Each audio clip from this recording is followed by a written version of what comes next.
Kip Cypress, come on up, Kip. Hey!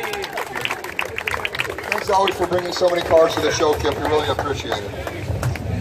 Kip, you just won Best of Show with a 54 Chevy. What do you got to say? What are you going to do now? Going to Disneyland. Disneyland? All right, cool. How cool is that? Kip Cypress in his 54 turbocharged Cadillac.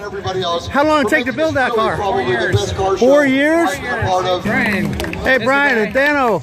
Tell me about that 54 Chevy of Kip's. Huh? It's a supercharged LSA Chevy motor and a 54 Chevy. Art Morrison chassis. Yeah, it came out really cool. Man, sweet job. Today, the Best of Show here, Seal Beach 2017. Congratulations, my brother. Let's get a look at that trophy. That's what the Best of Show of Seal Beach